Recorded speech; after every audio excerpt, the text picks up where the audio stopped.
তিনজন ব্যক্তিকে দিয়ে জাহান্নাম উদ্বোধন করা হয়। হাদিসটা মিশকাতে আছে, অন্য অনেক কিতাবে আছে। আবু হুরায়রা রাদিয়াল্লাহু আনহু হাদিসের রাবী তিনি বর্ণনা করেছেন। আর যখনই তিনি হাদিসটা বলতেন তখন অজ্ঞান হয়ে পড়ে যেতেন।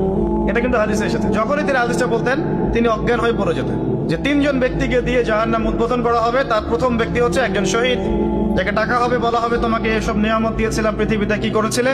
সে বলবে আমি আমার পুরো জীবনটা আপনার জন্য দিয়ে দিয়েছি। আল্লাহ পাক বলবেন ক্যাদিব, মিথ্যা কথা বলছো, বরং এই কারণে জীবন দিয়েছো, এই জন্য যুদ্ধে গিয়েছিলে যে মানুষ তোমাকে অনেক বড় বীর বলবে। কথা বুঝতে পারছেন? একজন ব্যক্তি রাসূল সাল্লাল্লাহু আলাইহি ওয়াসাল্লামের এই যে তাবু পাহারা দিচ্ছিলেন যুদ্ধের মাঠে তাবু পাহারা দিচ্ছিলেন। মুশরিকদের সাথে যুদ্ধ হচ্ছে, এমন সময় একটা দূর থেকে তীর চলে আসলো। তখন তো তীর ছিল, ফায়ারিং ছিল না, তীর ছিল। দূর থেকে একটা তীর আসলো, এসে পুরো বুকের মধ্যে, সাথে সাথে ডেট। সাহাবীরা বলছেন কত উত্তম সৌভাগ্য তার, কত উত্তম তাকদীর, এই ব্যক্তি তো শহীদ হয়ে গেল, নবীর পাশে থাকলো, তার খেদমত করলো, যুদ্ধ করলো, শহীদ হয়ে গেল। নবী করিম সাল্লাল্লাহু আলাইহি ওয়াসাল্লাম বললেন যে বরং আমি তাকে জাহান্নামে দেখছি। কোথায় দেখছি? অপরাধ কি ছিল জানেন?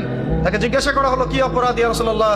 নবী সাল্লাল্লাহু আলাইহি ওয়াসাল্লাম বললেন, সাল্লাল্লাহু আলাইহি ওয়াসাল্লাম তিনি বললেন যে এই ব্যক্তি গনিমতের মাল থেকে একটা চাদর চুরি করেছিল।